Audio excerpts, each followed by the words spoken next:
Ladies and gentlemen, thank you for your patience. We are going to call to order the HART Board of Directors meeting for 5 November 2018. Would everybody please rise and join me in the Pledge of Allegiance?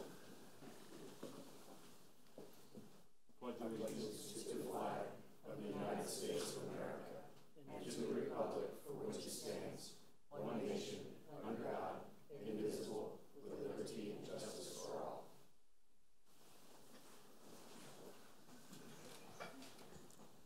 Thank you very much. Before we get started, and we do have a fairly hefty agenda, I would like to recognize that our chair, Commissioner Miller, will not be able to join us today due to medical procedures he's having done and recovering, so he won't join us. In addition, Director Williams and Director Shanahan will not join us either due to some medical emergencies. So with that, we'll move right on and look at the approval of the minutes. Do I have a motion for the approval of the minutes? So moved. Okay, second. Got a motion. Second. Got a second by Commissioner Donahue. All in favor? Aye. Aye. Any opposed? Okay, it looks like the ayes have won. That's approved. Thank you. And we'll move right on to public input on agenda items. Do we have any? We do not have any. Okay, thank you very much. And we'll move right on to recognition. Thank you, Mr. Chair. It's my privilege this morning to recognize various members of our hardworking staff. Some of these accolades we're going to mention this morning have been over the last couple of months, some as recent as just 2 weeks ago, but I wanted to bring these to your attention. Our staff works very hard providing public transit to the citizens of Hillsborough County. And a lot of, we see the day-to-day work out on the road, moving our passengers, but we have a lot of infrastructure work, people that are doing a lot of things internally as well, and I wanted to recognize some of those this morning. First and foremost, however, I'll stay on the road. I had the great privilege to attend the Florida Public Transportation Association's annual conference and awards dinner. And at that dinner, one of our operators was recognized. And if I could have Mr. Jimmy Suarez come to the podium. Today we are pleased to present you Operator Jimmy Suarez. He is a 15-year HART employee and the recipient of the 1 Million Mile Safe Driving Award for driving 14 consecutive years and more than 1.5 million miles without preventable accidents. On October 15th, at the Florida Public Transportation Association Conference in Daytona, Operator Suarez was honored with the distinction of 3rd place for the 2018 State of Florida Operator of the Year. Wow. During his tenure at HART,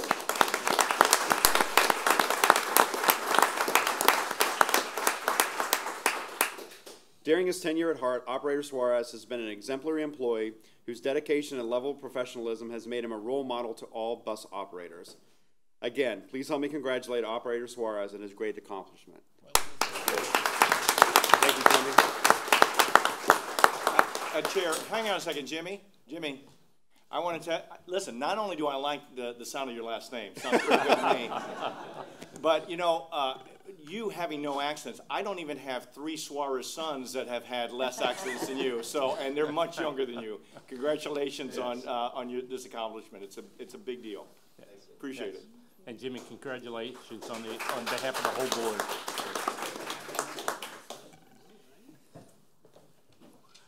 We talked about on the operating side of the house, internally we have recognition. Now, we mentioned this a couple of times, but the board has not, or I have not formally presented this in front of the board.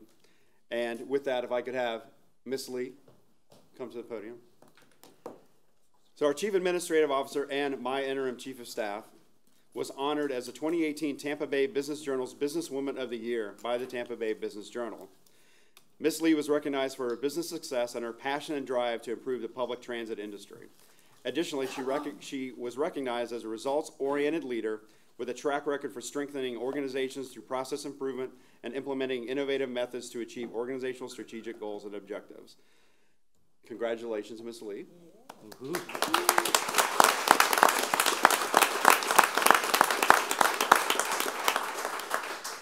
And I know she has something to say. No, I just wanted to thank the board and Jeff and the rest of our team for making this possible for me. It was truly a team effort.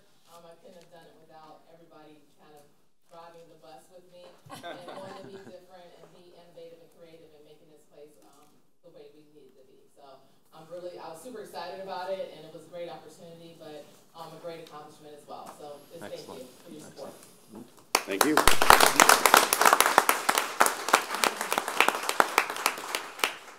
And at the same Florida Public Transportation Association conference, we also received 2 marketing awards. At the previously mentioned FPTA conference in Daytona, HART received the first place award of excellence in the category of communication collateral potpourri for HART's Hurricane Irma case study. As you know, this special report provided a blueprint for other transit agencies, specifically in the state of Florida, to gain best practices and lessons learned during natural disasters. HART's Hurricane Irma response was also recognized with the Tampa Downtown Partnership with the 2017 Urban Excellence Award, Downtown Collaboration Award, for response and relief operations carried out in collaboration with the City of Tampa, Hillsborough County, and the Tampa Emergency Operations Center. At FPTA, we also received a second place award of merit, which was earned for interior, exterior, and signage category for our HART Route 275 LX bus wrap campaign. This contemporary eye-catching bus wrap was specifically developed for the HART 7-day-a-week inter-county service between Wesley Chapel and the Tampa International Airport. We have it still going around town, and we still receive accolades. And with that, where is Ms. Brooks? And congratulate Ms. Brooks and her entire marketing staff for these 2 awards and recognition. Staff, up.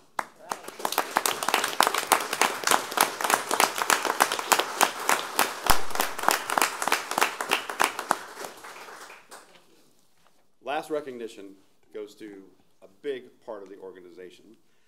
Before we roll the video, on October 7th, the TECO Line streetcar system launched its free fares and expanded service. To commemorate this significant step toward a viable transportation network, the marketing and communications team, led by Ms. Vanessa Brooks, Director of Communications and Marketing, invited the community to the free, fun, frequent, Totally Tampa ribbon-cutting event at Dick Greco's streetcar station. U.S. Representative Kathy Castor, City Mayor Bob Buckhorn, former Mayor Dick Greco, Florida Department of Transportation District 7 Secretary David Gwynn, Tampa Historic Streetcar Board Michael English, and HART Board of Directors member and Tampa City Council Mike Suarez were among the speakers. The event was well attended by the community leaders and partners, and many commended HART for the event's tasteful and elegant setup, excellent choice of musical accompaniment, and well-thought program flow. You can tell a marketing person wrote this. I'm definitely not Jeff. All that created a memorable experience for those who attended. And I also wanted to recognize Commissioner Merman for attending and being part of the ribbon cutting ceremony. And with that, and Director Harden, and we have a little video to show you. Again, our marketing team.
If I could have all the members of our staff that helped at any part of this event, which was a big event for us, please stand to be recognized.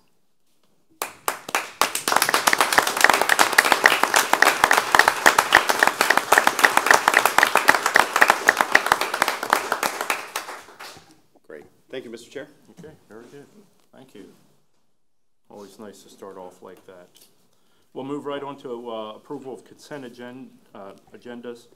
We had a series of Finance and Audit Committee meeting resolutions come out, and we'll start with the very first one, Resolution R 2018-1153, authorization of the interim chief executive officer to execute a joint participation agreement between Hillsborough Transit Authority and the Florida Department of Transportation to accept a state block grant funding for $5,029,449. So moved. Okay, got a motion to Second. move? Got a second? All in favor, say aye. Aye. Any opposed? Nay? Okay, that's approved. Thank you. Okay, we'll move on to the second one. Authorization to delegate contracting authority to the named employee in the procurement department. Cindy, do you want to speak to that at all? If you want. These are consent Consent. agenda, and Right. usually you just vote on them Okay. in As block. We can do it as a package if you like. Well, Chair, I'd like to move items 2B through E, oh, I'm sorry, through D, excuse me, Okay. 2B. No, 2E also, because Is E in there it too? came from a Oh, committee. actually, you're right, I apologize, There through you go. 2E. Okay, Second. second motion. All in favor? Aye. Any opposed? That was quick, all approved. Thank you. There you go. Okay.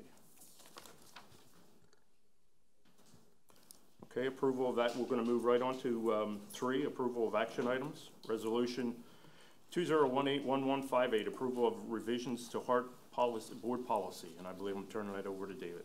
Good morning, board members. We reviewed this with the, I believe it was the Executive Finance Committee, but anyway, it's been reviewed by committee previously, and it comes to you with recommendation for approval. However, there were a couple of things that I brought up in that meeting that I want to bring to the attention of the board because it is a significant policy decision that needs to be made by this board. I think literally the committee that reviewed this declined to take a position because it needed to come to this board for that decision. And I will point out to you on page 6 of the materials that are behind tab 3, this is a policy that deals with representation.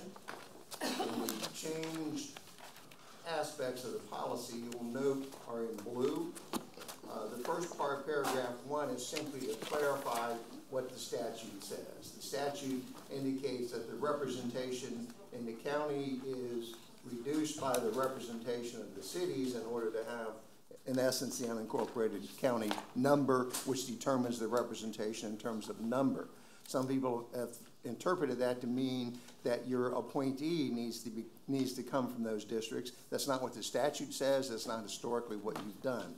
So this clarifies that you can make an appointment to this board as a local government, either a city or a county, and that person is not necessarily resident within your jurisdiction as the number of representatives are counted. Hopefully that's clear. I think, pretty clear in terms of what we've been doing in the past. For example, if David Mechanic were an appointee of the county, that would be permissible even though he's a resident of the city. Good example, and I think you're a city appointee though, aren't you? No, I'm a county. See, that's a classic example. David is correct under the statute, I believe correct under the policy, but I've clarified it so there's no doubt. One other aspect of this is whether or not your appointee has to be resident in at least one of the jurisdictions that is served by HART. That only means, would you exclude Plant City as a potential place from which you can appoint a representative to this board? That's a policy call. That's not anything that I necessarily have a view on. I will tell you as a lawyer that one thing that I like to see is things that are easy to enforce.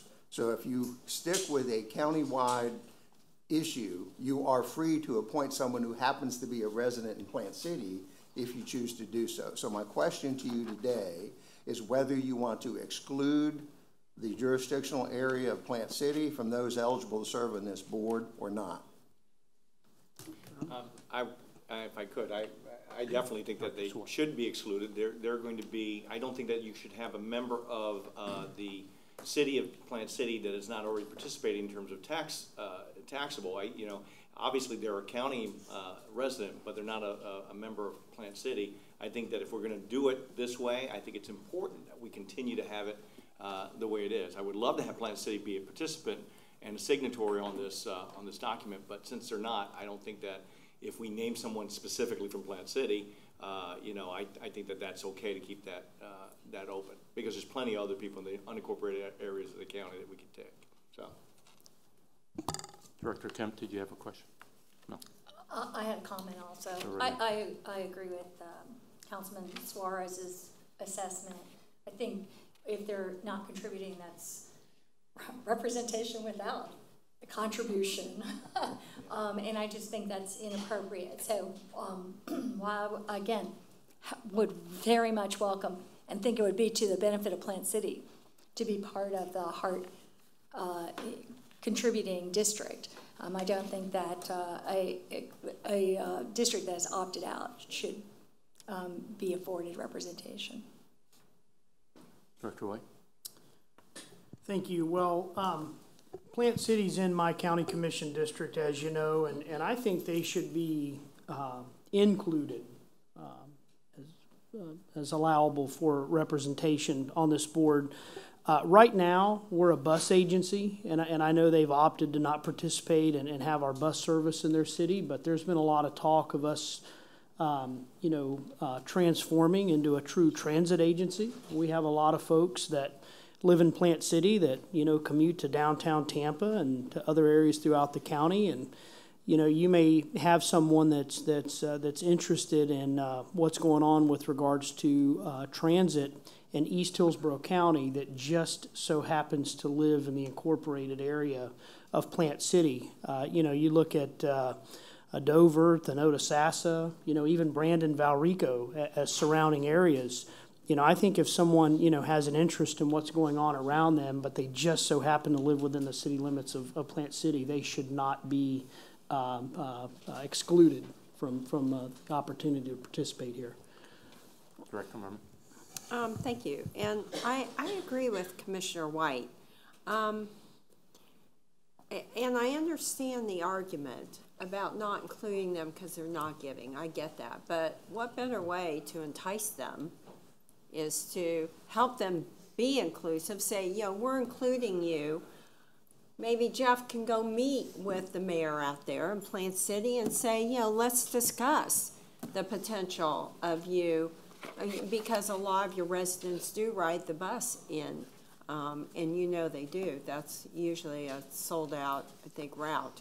So I'm going to agree with Commissioner White. I don't think we should exclude them just because of the opportunity and potential of luring them in to be contributing to us. Director Melendez. Thank you, Mr. Chair. Yeah, I agree with Commissioner White and Commissioner Merman as well. And I think that those comments are consistent with the discussions in the committee. So I'll just echo those and leave it at that. Thank you. Director White. I move to include Plant City. Second. if I could, as a discussion item, if I'm not mistaken, I may be wrong about this, and maybe Commissioner Merman can, inform us. You might know this. I think that we had Director Bergen was a Plant City representative, but was appointed by the governor.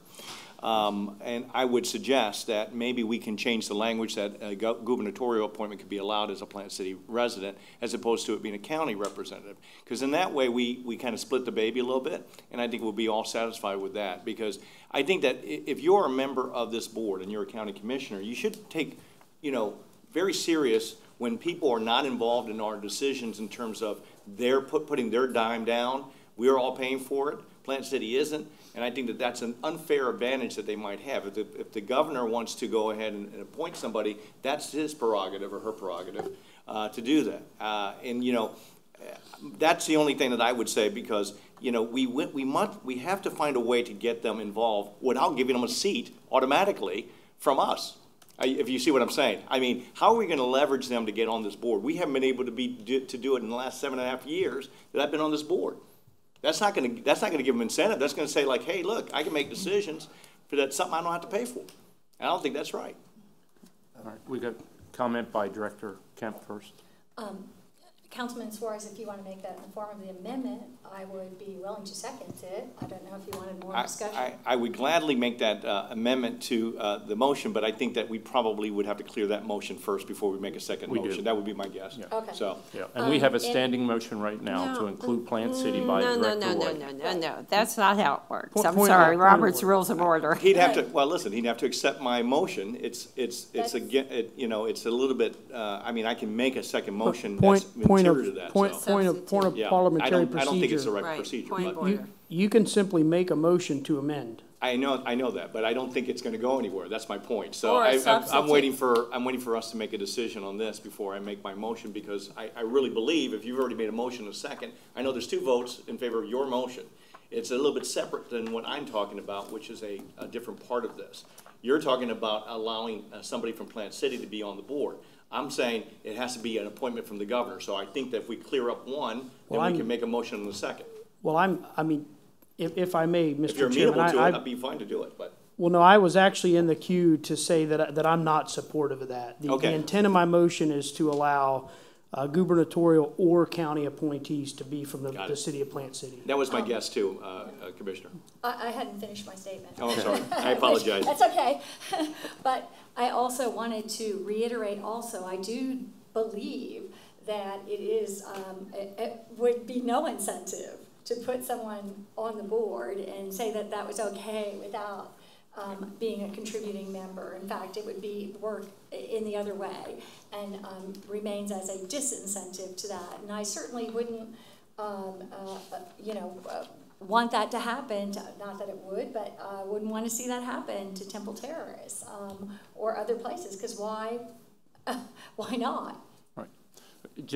Let's just put this out here for procedural purposes. We have a motion right now to include Plant City, and we have a second. The motion was by Director White. We have a second by Director Merman. That's what we're talking about, so. Director Mechanic. Speaking in favor of the motion, residents of Plant City are full-fledged card-carrying members of, or citizens of Hillsborough County. They pay taxes to Hillsborough County. I don't see a basis by which you would exclude them. On the other hand, I would also point out there's nothing automatic about it. Whatever the appointing authority is makes its own decision about whether to appoint a Plant City resident or not. So I will support the motion on the floor.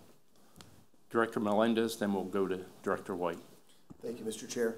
Yeah, I'd just like to point out, just contrasting the 2 options, to me, and I would not be in support of the amendment. I just like the idea of, Mr. Mechanic, to your point, they're taxpayers, and the idea of just excluding an entire municipality just doesn't ring well with me. But at a practical level, if we do not exclude them and we include them, what is the risk? And I think that you echoed that. You know, that the risk is that some other municipality or body might appoint someone from Plant City. It's not a requirement, right? There's a requirement versus exclusion, and we're talking about exclusion. I wouldn't support requirement, but I'm not comfortable with exclusion. The other point is, if we exclude them now, and the occasion comes up, and there's a very qualified individual who happens to live in Plant City, well, then does our policy not then need to be amended or changed again? So, thank you. Director White. Mr. Chairman, I just simply want to ask you and Mr. Smith, if I'm not out of order, I suspect that this may not be a unanimous vote, so I just want to ask for a show of hands when the vote's called. Okay. Yes. Director Donahue. I just want to make sure that I understand the change. As I understand it now, a person from Plant City could be appointed as a county representative, but they will not be appointed as one of the 3 cities. And to me, that's the clarifying thought here. It's right now, we know we have a representative from Tampa. We know we have a representative from Temple Terrace. As long as the person from Plant City is considered a county representative, I absolutely agree that we should not exclude them just because of that. So I just want a clarification that that is in fact where we're going. We're not naming them as an appointed position. Right. It is That's just correct. That they happen to, they're a county resident, right. Simple as that. Mr. Smith. Just to clarify, the current policy is silent as to the issue. This was raised by an ex-board member several years ago when someone was appointed outside of the jurisdiction in which they reside, and I provided the opinion that based on the current policy, that was not a violation. But what I'm doing, since we're reviewing these policies, is I thought it would be appropriate to clarify it. So what I've done on page 6, I'm giving you two options. One is to say all board members must be resident of Greater Hillsborough County. That's anybody in the county. That's the first option. Or anybody in the county exclusive of Plant City. That's your second option, and that's what you're deciding today. So I believe the policy as originally crafted, since it was silent as to the issue, permitted anyone within the county, period. Okay. All right. Thank you. She just wants to be sure. Yeah, I wanted to ask Mr. Smith, because are you Director? I mean, Suarez. Yeah. So, because I want to make sure you cannot bring up another motion after you pass something to gut the previous motion you've done. You either have to do a substitute motion or a motion to amend. I wanted the discussion to see to go what around. The vote was going to be on this motion. Sure. Got it. Okay. And I think we need to work to be inclusive and to get along. And honestly, the bus service is not perceived well out in the county because there's not a whole lot of bus service out in the county. So this is a good step in the direction to really get us on good footing with everybody in Hillsborough County.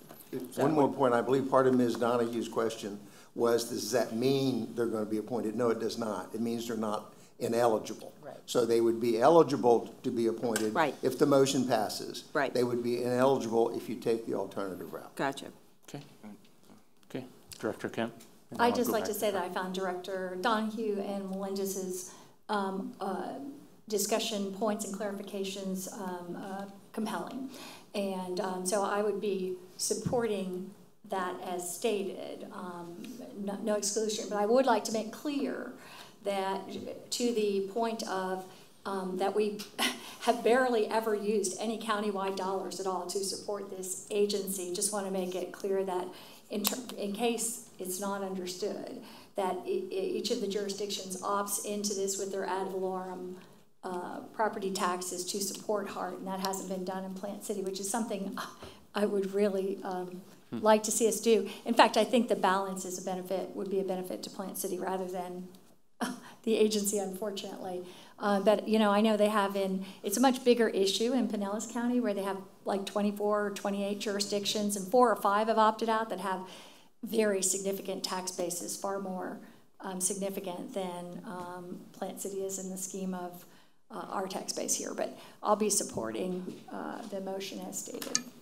Yeah, a couple of things. One, I just want to make sure, so we're saying that the language is going to be not inclusive but not exclusive of Plant City. That's the point, correct? No. No, I don't know. The lawyer's shaking his head, so. No, the language as it will be restated will make it clear that any appointee can be a resident anywhere in Hillsborough County. Right, meaning that it's not exclusive of Plant City. Right. Okay, but it's not inclusive, meaning that you have to have someone. Doesn't say you have to appoint someone from Plant City. I just want to make sure we're clear with that. The second question is, and this is a little bit to this point, but a little bit different too, because it goes into legislation.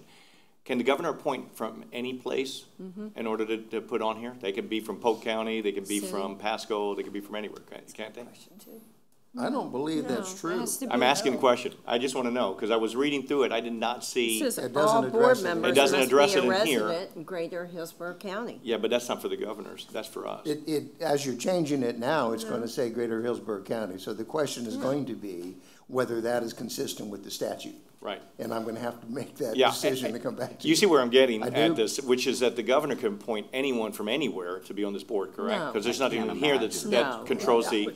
I would want to look back through the statute. I don't think that's what was intended, but I can't say that. It may not have been epidictically. intended that way. I don't know if the language is there. That's all I'm asking. Right. Okay. And I know everybody Historically- likes to shake their head that there's no way that they could ever do that. Let me just tell you something. I think we all know that when it comes to state statutes, God knows what's in there, because it was written in 1980, I change think, wasn't it? frequently. Or 79 or something like that. Well, It's it's a while in the ago. charter. It's been a while ago. It's gotta be in the charter. Yeah. It's in the charter. Yeah. So you have to be a resident of. Where does it Hillsborough say that County. in the charter that has to be, that you have to be a resident? It That- does. For the gubernatorial appointees. That's My all I'm Well, asking. no, not, My recollection Yeah. is that's correct. I would just like to you're confirm mincing that. words. I'm not missing No anything. way.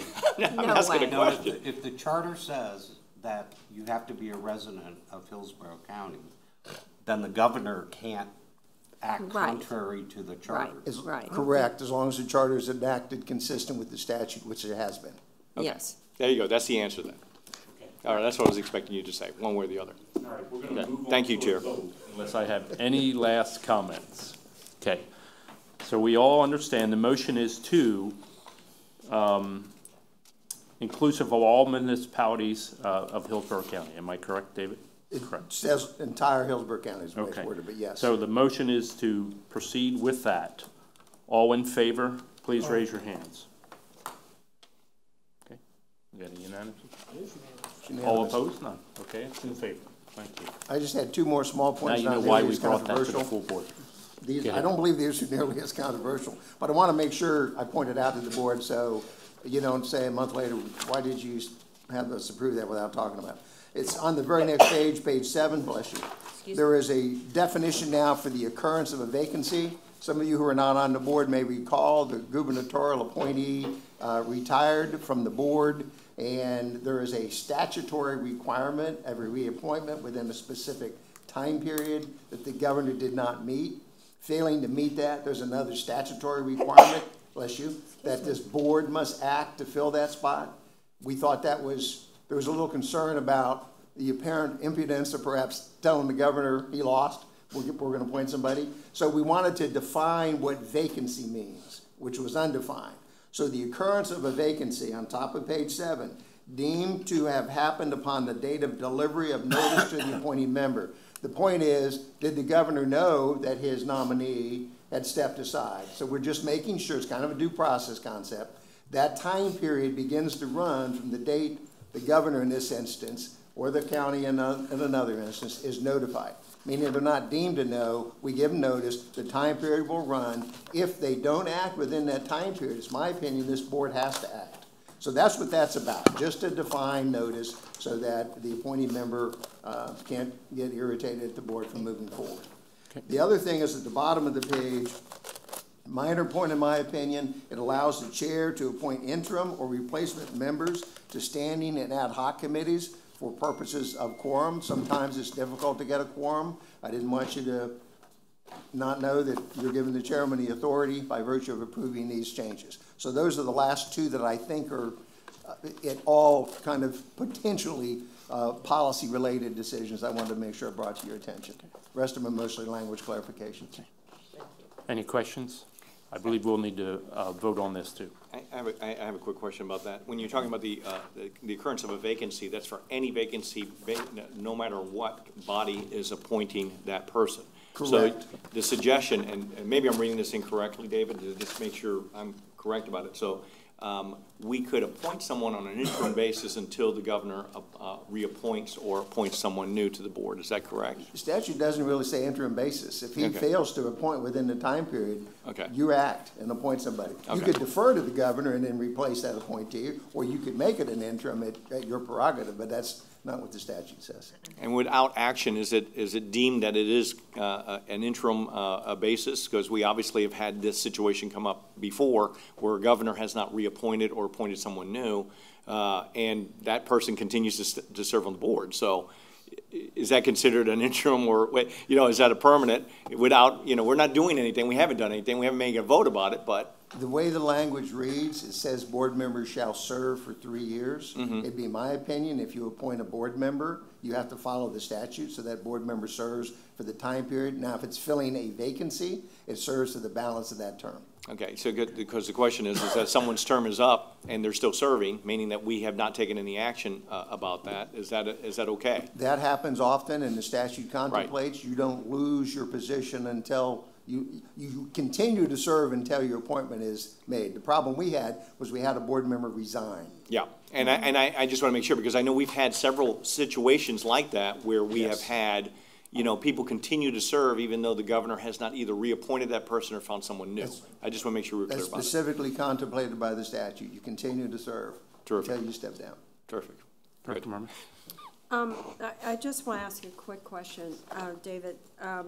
The travel policy that was all redlined out, is that replaced in another section about, it has to do with reimbursement? Yes, it's addressed in other sections, and of course, the predominant controlling factor is Chapter 112 anyway. We're subject to those requirements. You are? Okay. I just wanted to clarify that, so, because I want to make sure we have a policy in place regarding travel. We do. Okay, thank you. Okay. So with all those questions, do I have a motion for approval? Motion, I'll make the motion. Motion. Do I have a second? Okay, I've got a second by Director White and Director Suarez. All in favor? Aye. All opposed? Okay, that's approved. Thank you. Thanks, David. Yes, sir. Okay, our second resolution, I believe, Cindy, go right ahead. Yes. Mr. Chair, if I can. Go right ahead. Thank you, Mr. Chair. The item before you this morning, Resolution 2018-11-53, authorization for the interim CEO to award a contract for autonomous mobility service to First Transit, Inc. in the amount not to exceed $1.859684 million, a one-year base with two one-year options. This came before the August 20th Finance and an Audit Committee meeting. It was discussed but deferred for final decision to the board. In that interim period of time, you've received a couple of communications from me explaining or trying to explain the current climate surrounding autonomous vehicles, rules and policies at the federal level.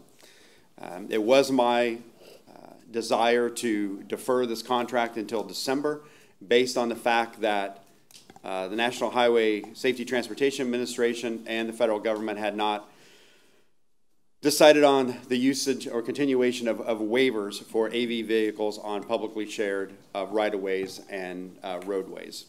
However, over the last couple of weeks, specifically with dialogue with our representatives at Holland and Knight in DC, representatives at NHTSA, as well as the vending community that are creating these vehicles, we're in a type of catch-22. We don't know whether or not we will be granted a waiver until we actually have a vehicle and a corridor assigned to request a waiver. We cannot request a waiver with an attached vehicle or corridor until we have a signed contract. So my recommendation, bringing this back today, is to approve the contract after staff presents,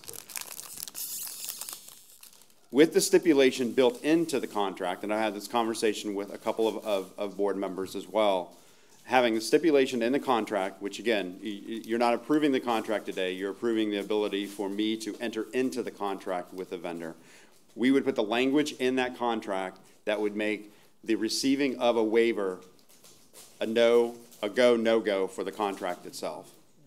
So again, we don't know whether or not we can get a waiver until we have a contract where we have a vendor that can apply for a waiver. So my recommendation is we proceed with what was presented at the August 20th board meeting. We move forward with negotiations with the vendor and allow them to apply for the waiver, and we see where we're at. I believe that all parties involved, I just need to see a nod in the audience, including FDOT, is okay with this assumption of moving forward, and I see the heads nodding. So with that, that's all I have, and the reasoning that it's coming back before the board today versus in December. We have staff ready to discuss it. We have HNTB who is here to help us with the evaluation of the vendors. However the board would like to proceed, Mr. Chair. Well, I think we ought to put it up for a vote, so do I have a motion to proceed with this?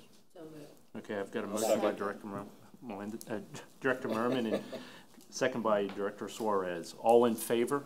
Aye. Any opposed? That's approved. Thank you. Thank you, Cindy. Good job. Good job.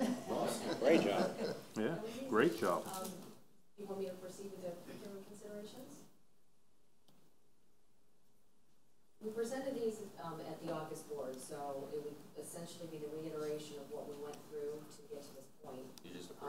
We just approved it. Already I think we're good. Your job is done. Yes, Thank you. thank you. That's effectiveness. She did her homework and everything, she's all ready. It's amazing. We're going to move on to some presentations, the voice of the employee.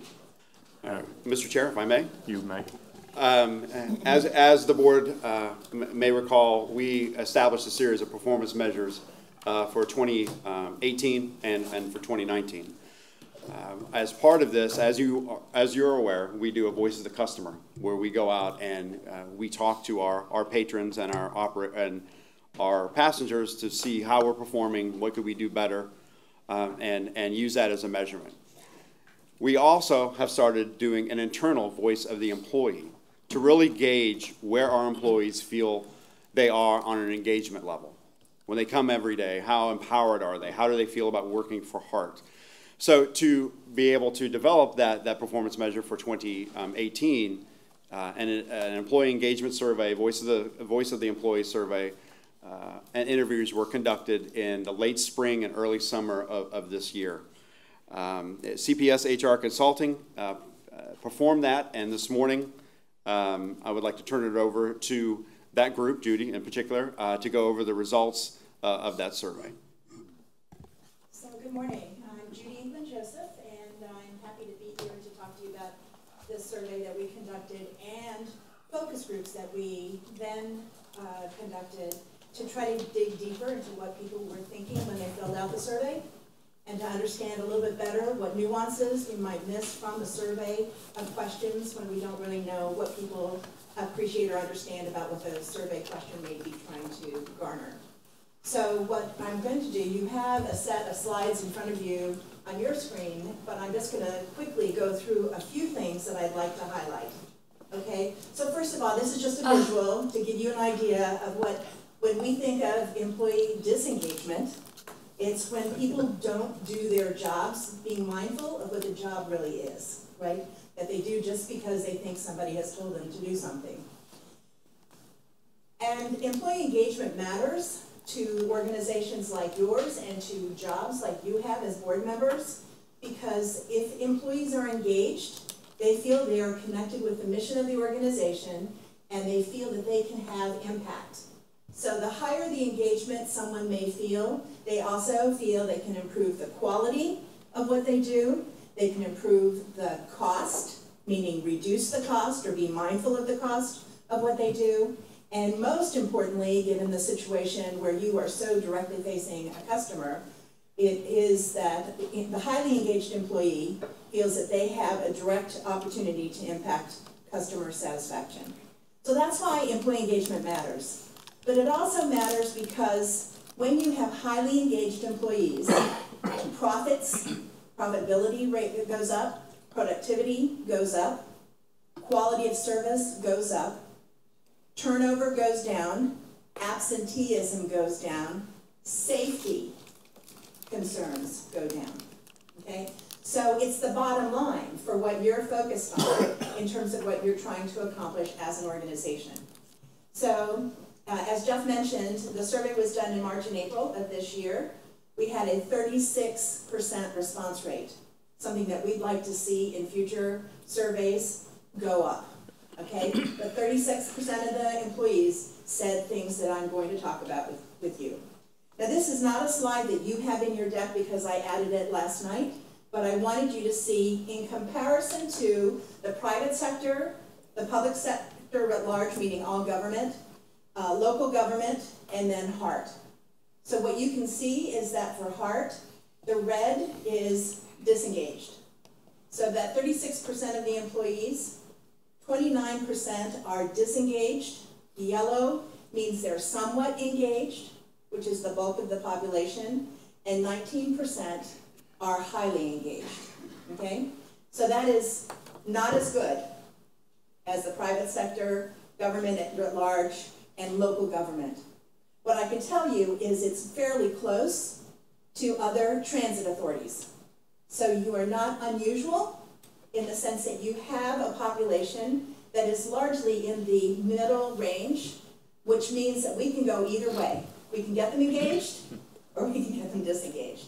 And so our need as an organization, as leadership, is to focus on how do we move this to a green, okay?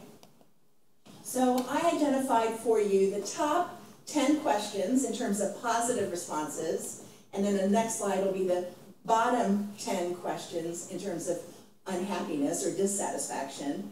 And I wanted to just focus your attention on these two sets of questions for a moment. What this tells me in terms of positives, you have a population that says 91% of the population responding said, I like the kind of work I do. I like the kind of work I do. 91%. Can I tell you that you cannot buy that? That is incredible. And then 89%, the work I do is meaningful to me. So there is a personal connection to the mission and the job. 86%, I know what is expected of me on the job. 85%, I know how my work relates to my organization's mission. So there isn't a disconnect in terms of what people realize they do that contributes to the success of HART's mission. 83%, my organization's mission is important to me, again, a personal stake at the mission of this organization, on down. So what I wanted you to understand was that this is incredible. Can I tell you that I am working with other transit authorities, some that are close to you geographically. You are well above.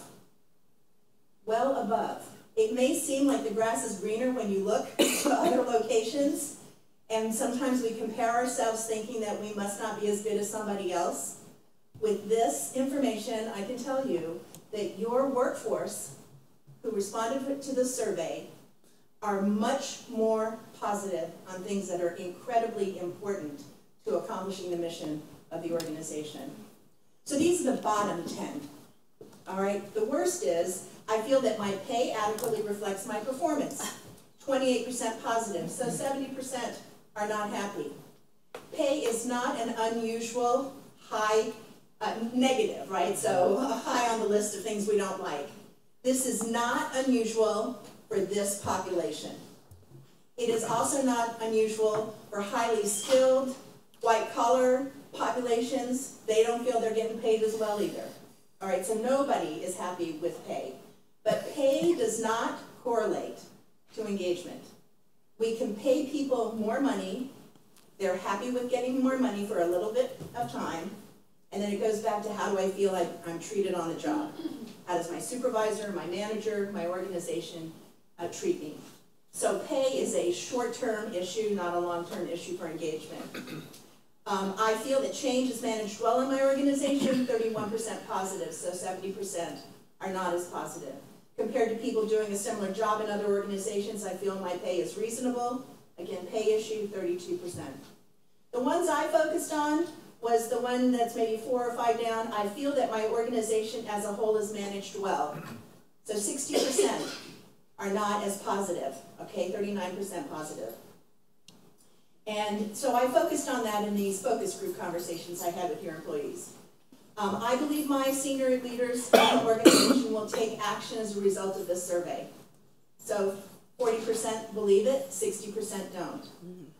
And there are enough staff in my organization to get the work done, and people feel like they need more help. My organization motivates me to help achieve the mission. So 60% are people that we need to be trying to focus on in terms of helping them feel that they are being motivated. My focus here was, again, why are people saying this? What does it mean? What behaviors or actions are going on that give people the reason to say either positively or negatively? That's what we touched on in the focus groups. And again, I can tell you from looking at other organizations doing like kinds of missions, these are the same 10 bottom questions. Okay, so this is not unusual. but it means there are things we need to do as an organization to improve employee engagement. So I'm going to focus on the focus groups. I did 8 focus groups with 3 ATU, non-supervisory, 2 Teamsters, supervisory, 2 non-bargaining, 1 maintenance, non-supervisory, about 70 employees. One of the things I noted was that it's tough to get people to come and talk to me. And the reason is they weren't sure I was a part of management or not. Once they found out that I was an independent contractor, don't even live here, I live in Washington, D.C., they started coming in and talking to me. When they understood that I was going to generalize what people said, not take names, people spoke up. So there's something we need to do here to get people to understand their voice matters, and that when they speak up, there will not be retaliation or retribution, okay, which is something I heard over and over in the focus groups, concern that people felt that they might get called out for talking to me. So I'd like to do focus groups again, maybe in 6 months or a year. I'd like to see if it improves. We should be holding our feet to the fire as leaders to make sure that the employees see this as a fair, objective assessment of what can we improve on. I use 9 questions to talk about the discussions, and I always start with positives. What do you like about working here? Because people will quickly go to the negatives. Because guess what? Change is hard. And when we talk about doing employee engagement and doing surveys, we start highlighting problems. And some of those problems, these are not surveys that are completed simply by people who are in a bargaining unit. These are all the employees here. The senior executives filled out this survey just as much as the people who are driving, the bus operators or working in maintenance. So this voice of the employee is not isolated to a certain cohort. It is what all people believe. Now, what I found from doing the focus groups, again, supervisory, non-supervisory, bargaining, non-bargaining, managers as well as supervisors, incredible consensus on the issues. Incredible. So it really doesn't matter what job you have, you feel the same way about what you like and what you don't like about how things are done here. And that's important because the more consensus there is, the easier it is for all of us to bring ourselves along to change. If we were completely separate, leaders and staff, in terms of how we felt, trying to get to some consensus on how to do something would be very difficult. But we all feel the same way. So, incredible consensus, strong loyalty to the city, to the patrons, and to HART. Strong desire to do good at a personal level. They feel, each and every one of them, that they can make a difference. They just wish somebody would ask their opinion. And there's a clear appreciation of the importance of their job. Couple things I think are important to understand is that folks came into this focus groups and said, things are different now than they have ever been. Things are changing. They said new people have come in from the outside and brought new blood. And they're professional. They're doing something good. And there are people who should have left that have left. And there's some others that should leave. Okay, so there are some folks that have created a toxic environment here as supervisors and managers, and I think we need to try to figure out how to deal with some of those. But what I can tell you is the glass is half full, not half empty. It's very much, and my bullet here is leadership attitudes seem to be changing, and as a result, our attitudes toward leadership is changing. Now that's powerful, when people begin to believe that something is different. And people feel that they have a lot more to offer than they have an opportunity to do. Now, there are several bosses here who do a fabulous job. They listen to their employees, they take their suggestions, they actually recognize the employee in public for those good suggestions, both in terms of informal conversations as well as formal settings. You have some great role models here for good leadership. And when I say leadership, I mean at all levels of the organization. I'm not isolating senior leadership, because I believe everyone is a leader, okay? We all can influence others. They see, particularly, professionalism brought to HR. They said that it is so different from the past in terms of how HR functions are performed here, and that it has boosted morale. The employees love the benefits here. And again, when I say they always look at the grass is greener somewhere else, the grass is very green here in terms of benefits, and they appreciate it, and they feel that is one of the things that keeps them here, your high-performing folks. Now, what are the things they said that need improvement? One is that we have got to talk about what are the competencies we look for in our supervisors, managers, leaders. What is good leadership? And it means how we communicate, how we treat people on an interpersonal level, how we do the work here in terms of work analysis, and to the extent that we really appreciate that there is a system of how we do work here, and that we need to know what that is, and we need to be consistent about it. It can't be that one does it one way and one does it some other way. We need to be continuously improving, and leaders and managers need to understand that should be a part of their job. It's not about the way we've always done it, so we're always going to keep doing it. If we want to be the best in this field, we have to continuously improve, and leaders need to understand that. They need to be responsible for growth and development of their employees. That means they have to be good coaches and mentors, not just disciplinarians. They don't want to just be beaten up, they want to be lifted up. Because the more they're lifted up and learn how to do their job better, they will do their job better, because they want to grow as individuals.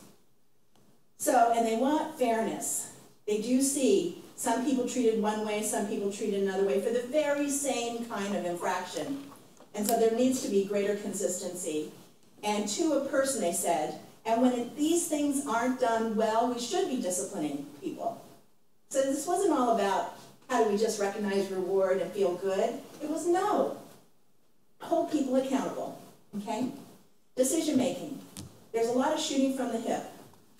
There's a sense that people do not get involved with leaders making decisions at all levels, do not engage other folks who are a part of the decision solution or have to implement the decision. So don't make decisions in a black box.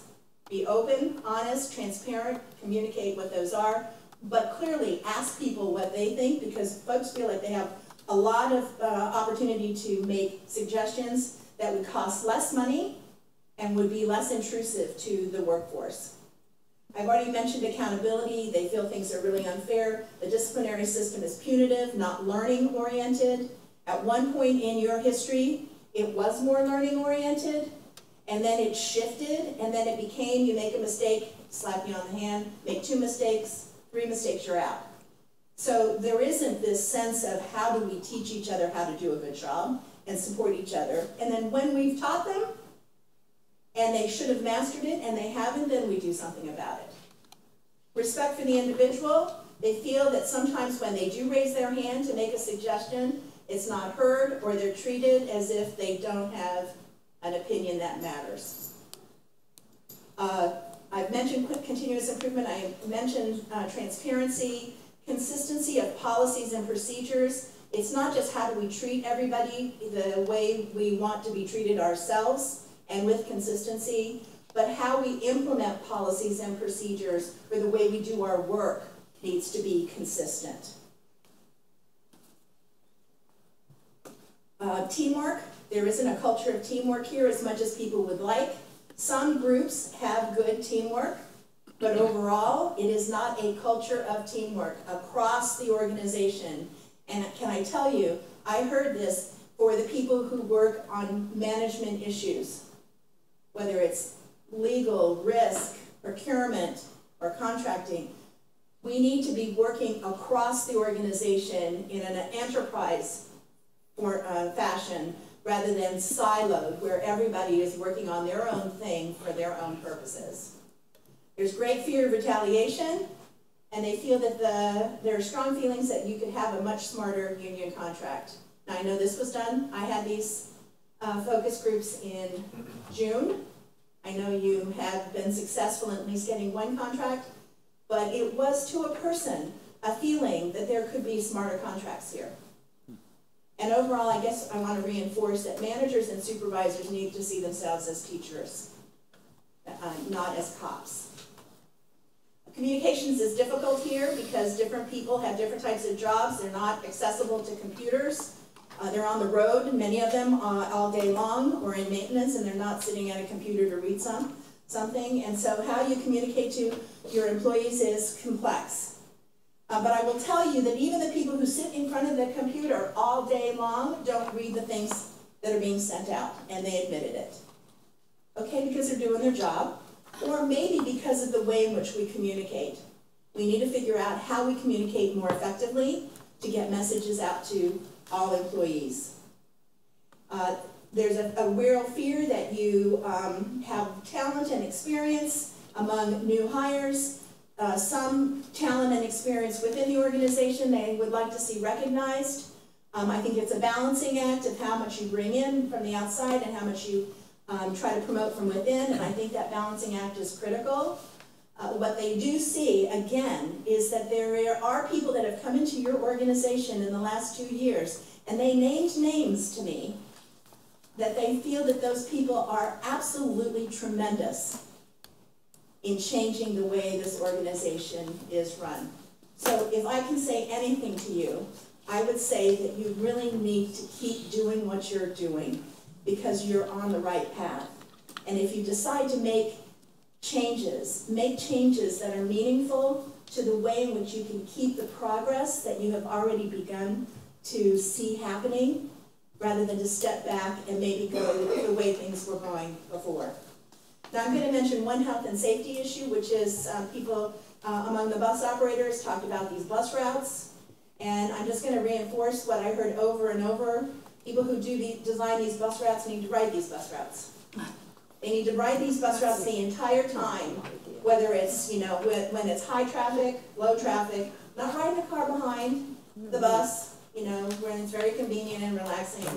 And they need to stop at the bathrooms that these people that are riding these buses have to stop at to see what it's like to try to do those very things that we need to do, whether it's at lunchtime or on breaks, because they feel very much that people do not understand what the job is like. So those are the things I really wanted to highlight to you. There are a number of other things that are in this list, but I know I don't have enough time. But I'd like to answer any questions you might have, because you all are able to either say keep going and support a lot of the good things that are going on, or you're able to push back and say stop. And you're so powerful in this organization in terms of which direction you send this agency, this authority. So you are important. My final comments are focus on what you can control. I love what I talked to Brooke and to Kenyatta about the priorities that have come out of the survey, and the first one is about communications and how do we really address some of the communications issues about who, what, when, where, why. Why are we making this decision? Why is it important for you to be a part of this decision? What do you think in terms of the changes that we need to make here? Take time to get behind what we've just been talking about so we understand root cause. Because we've got to make sure that if we're going to make a change, that it's the right change for the organization. And it's do as I say as well as do as I do. So we need to be sure that these managers, supervisors, and leaders are actually walking the talk. Do you have any questions? Reactions? Judy, thank you very much. Director Kemp. I just want to say that I am incredibly impressed by this presentation. I've seen a few of these before. Presentations like this. I've never seen one quite like this. I feel too often that they're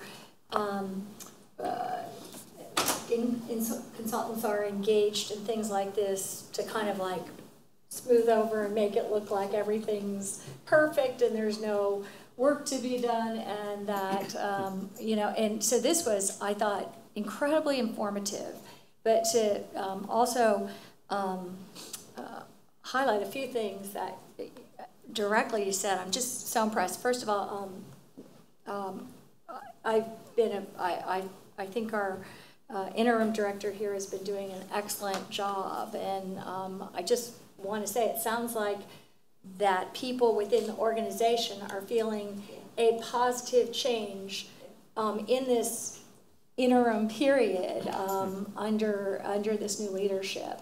That's one of the things that I have as a takeaway. Yeah. I mean, I didn't ask at the very senior level, who are you talking about? I was more concerned at the working level, but there's no question that things have changed and they're for the better. And so you've got to look at the top to be able to see that that is the case. Yeah. And I felt that very much. I just, your whole analysis of the organization and even picking out some of the historical, as you said, that there was a time, you think, in the past where there was a more open organization where there could be more feedback and interaction. I don't know how you exactly describe that, but it sounded like we had a period in the past, kind of before recent years, where there was more openness and kind of a better organizational culture, let's say, than we've had in recent years. Yes. Okay, and that we are kind of moving in the right direction. Also, the what you said about coming back and doing this again and kind of taking the temperature as we move forward, I think is, you know, I'd be very interested in having that happen. And just three specifics. You know, within the organization, people need to be more like, as you put it, teachers than cops. I thought was a very telling description of what, how things should be done moving forward. I also thought, just these are two very small, or not smaller, but, or smaller points, but one is on bus route design, which I've had big issues with, and I know that I will bring forward, because there's a internationally respected #1, like by far, bus route designer that I would like to have in this area that has done all the major cities and around the country, and I would really like to bring specifically him in. And so I think I appreciate those comments about the bus route design. And second, the other was, and this is a smaller point, but this, I thought it was really interesting that it was specific in the comments that our employees have major concerns about the decision to go exclusively to natural gas buses because of growing maintenance issues. And I've been a big advocate of moving in the electric bus for any number of reasons, but I think it's really interesting that our staff, who are most knowledgeable and most, you know, at the first line, have also this same concern. So I think this was an excellent presentation. I very much appreciate it. I would very much like to have you back in the future. I thought this was invaluable. Just very, very, very good. I'm very impressed. Okay. Director Melendez. Thank you, Mr. Chair. And Commissioner Kemp, thank you for your comments. Those were very good. Thank you for a great presentation. There was definitely a lot of information there.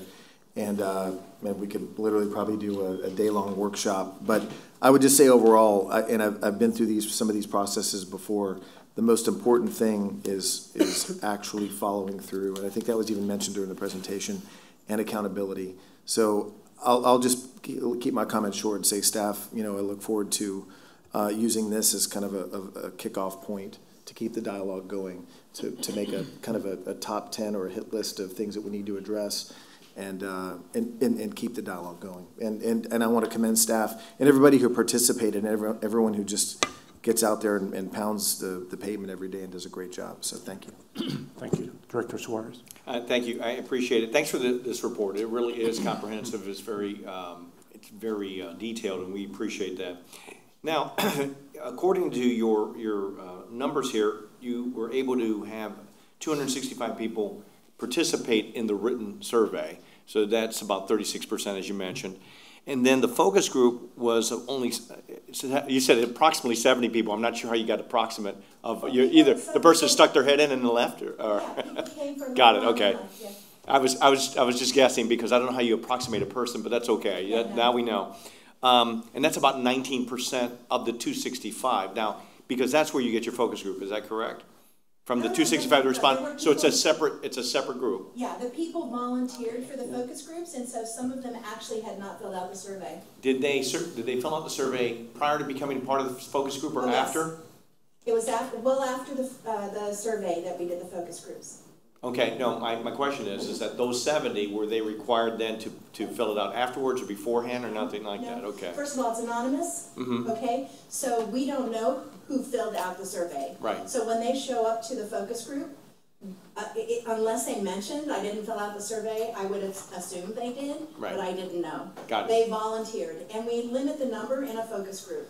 So we don't really want more than 10 or 12 in a focus group.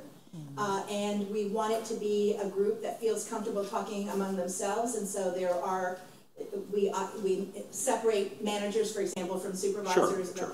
But the people who participated, and the reason why this approximate, some of them kind of looked in the door, they really didn't know who I was. You know, there was this real reluctance, and I do feel this 36% and this reluctance to participate in the focus groups. What folks told me in the focus group is, we've been here before. We've had other surveys. Nobody listens. Why should we think this is different? Okay? So, well, my question about the focus group, though, is sure. There is a question that's asked during the focus group session about whether or not they filled out the survey or not. No. Okay. So we don't know if any of these folks had filled out the survey or if all of them filled out the survey, correct? I don't know what percentage filled out the survey. I know that some people did not, and I know a number of them did. I'm just saying it's not part of the process that you go through to do that. That's my question. I just want to make sure because, you know, it may be 70 more people that are part of this process Absolutely. that aren't counted because they're not, we don't know whether or not they filled out the survey. That's my whole point. It could be, but I can guarantee you it's not 70 more because people did say whether they did or didn't. Got it. But it was as a part of a casual sort of comment. Got it. And in terms of the benchmark for the 36% response on the regular survey, is that above or beyond, above or below something that we normally see in a agency or a company this size? So I would say it's a little lower than we would like to see for a company this size with this type of work. What do you mean by a little lower? 10% lower than it should be? Or? I'd like to see in the 40–45% range. Okay. I mean, I just left another organization that doesn't do the same work you do, and they had 95% response rate. Right. Okay. Right. So whether we feel we could ever get there, I think we should be striving for that. I think we need the employees to know that's how much we'd like to have their comments. But if we could get 45%, I'd be really happy. So that leads me to my question, which is what can we do or how can we design this kind of process better in order to get a higher percentage of people to reply? You know, the focus groups are great. And to me, I think that that's an important way of getting real definitive ideas of the way people are dealing with their jobs and dealing with their supervisors and dealing with the organization as a whole, not like that. But in terms of the survey, 36% is not very much. I mean, you know, you're looking at a fairly large and diverse employee base here. We want to make sure that everybody's represented in some way. How do you think we should approach trying to get more people to be a participant? Multiple things you need to do. Okay, go ahead. Okay, one is these things. We've got TVs and we're talking about this topic. That should be in front of the employees so they know you're hearing this message. Got it.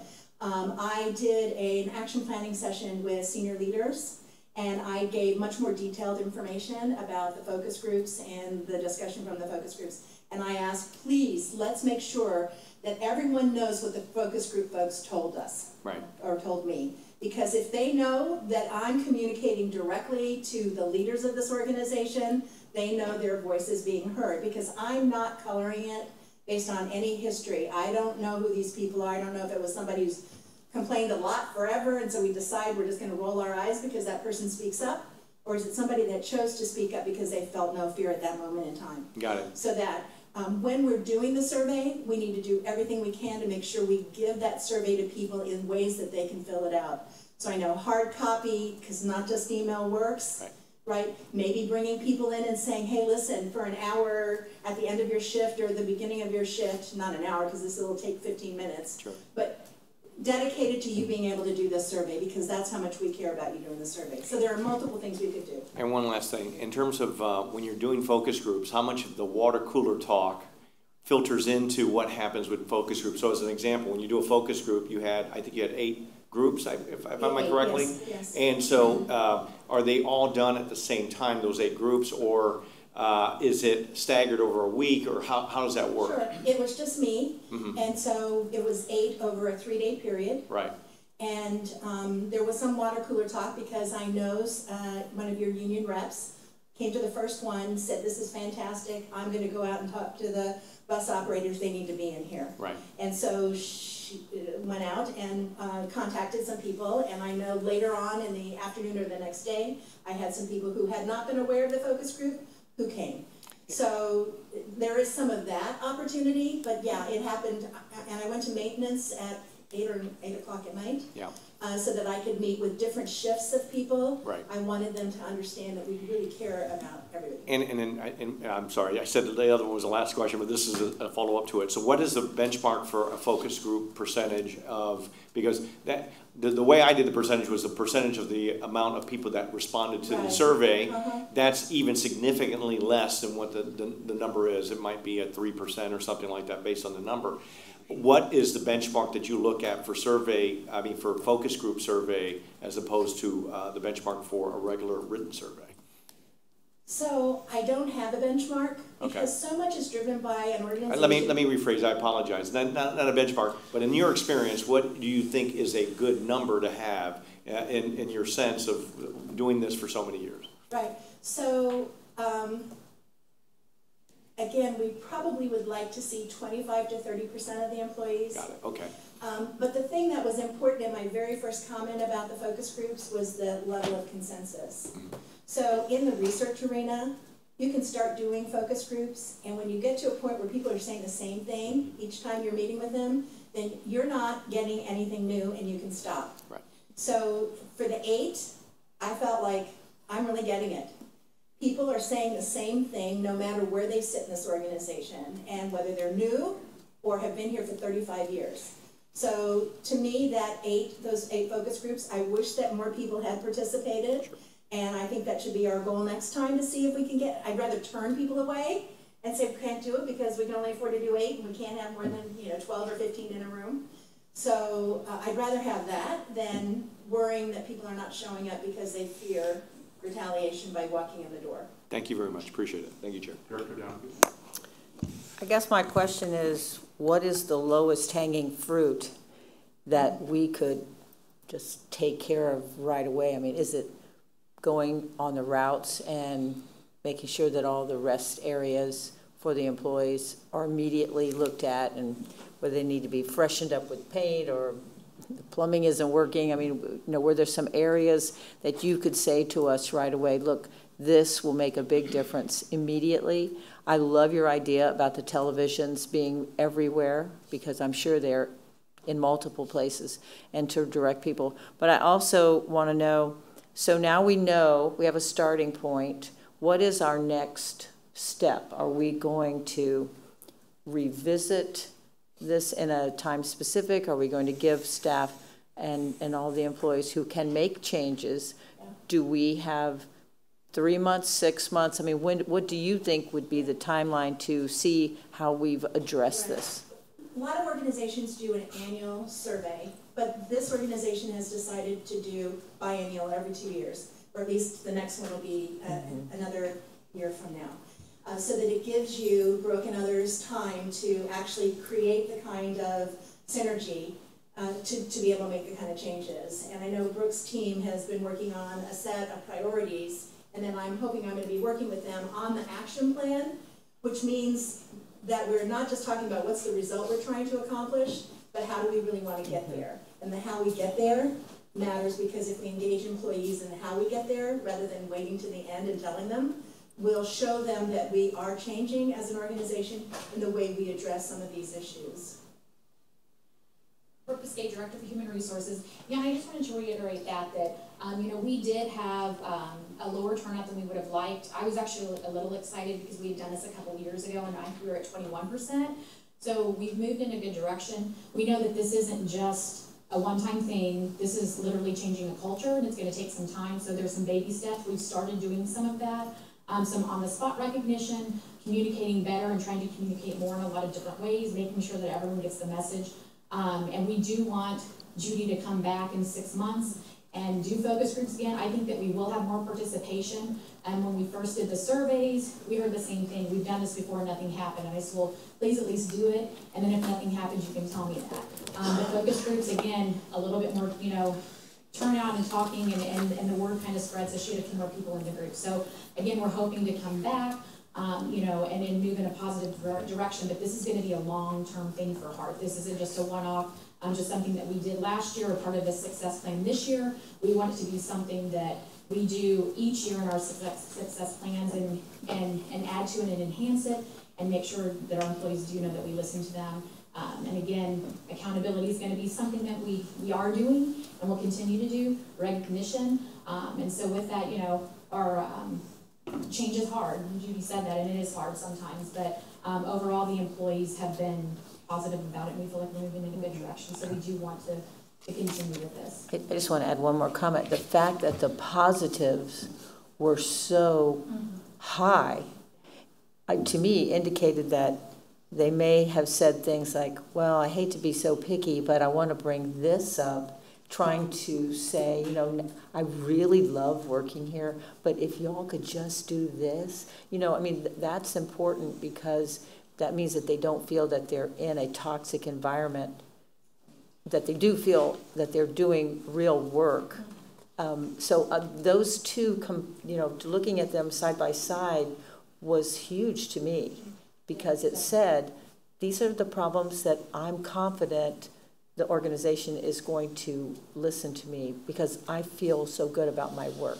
So I felt that's what I took away from the comparison of the two. So congratulations on that. We had a lot of positives, and we felt really good about that. And we do need to communicate better, and we also need to listen better. But we have great employees. They're great. They do a lot of great things for people in the community. They love their job and they love their customers. And so we really need to make sure that we take good care of them and that we move forward again in this positive direction. And again, we listen. You know, and we can't do everything, but again, part of that is communicating maybe why we didn't take their suggestion or why we can't do this. So it's all kind of full circle. We do this, we get suggestions, but we have to communicate back, and we don't always do that. Our follow-up hasn't been great either. Okay, all right, see you. Wait, No, I got him right, and I got mechanic, and then. gotcha. Thank you, Mr. Chair.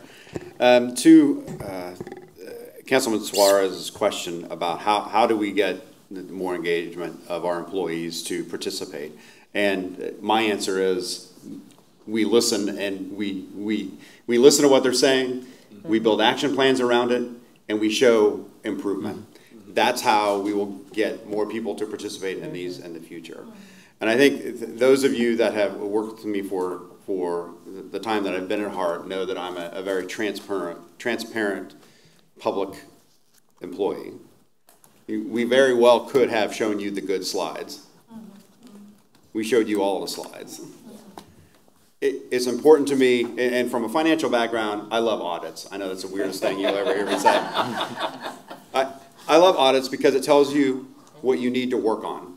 If you feel that you're infallible, that you are perfect, that you are the greatest leader or the greatest manager or the greatest organization, you're managing on a false pretense. I feel it's important to really understand what needs to be done in the organization. And this is an organization that has gone through tremendous change over the last 9 months, 10 months, and will continue to go through change. So for us to understand how we can mitigate that change successfully so our employees can continue to do the job that we have learned that they love to do, we need to create an environment that they can bridge these leadership gaps and continue without pause to be able to do that. And it's incumbent upon us as senior managers in the organization to ensure we create that environment. We listen to these issues. Many of these issues I have heard in my 7 years that I've been at HART. A lot of these are not new issues. They have been around the entire time, almost a decade here and there. Well, it is hard to shift a culture this vast, this diverse, and this embedded in a short period of time. As Brooke said, it's going to take some time, but we're going to build. Over the last couple of years, with the new HR structure, we have done a lot of things that this organization never did for their employees before. But again, obviously we have more to do, and we will continue to do it. So that's our commitment. We want to hear these topics from our employees, these issues. That's the only way that we can fix them. Director McKenna? Yes. One sort of comparison struck me as very significant. You have a good percentage of the employees who say they like their job and they believe their job is important, and they understand the mission of the organization. On the other hand, we also have a high percentage of people who you said really weren't engaged in their jobs. And I'm trying to reconcile those two things to how is that, like, how do you explain that, I guess? Right. Well, if I don't know who's doing the slides, but if we could go back to the slide with the bars. I don't know who's doing it. There you go.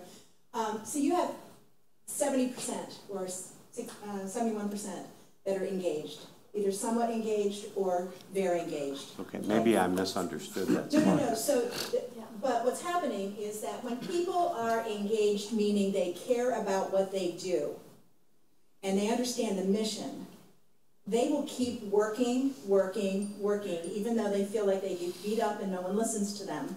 And so what you've got in that yellow are people who are saying, I really care about what we do here, and I really care about the people I see every day getting on my bus. I mean, the relationships that people have built on a personal level with the riders is incredible.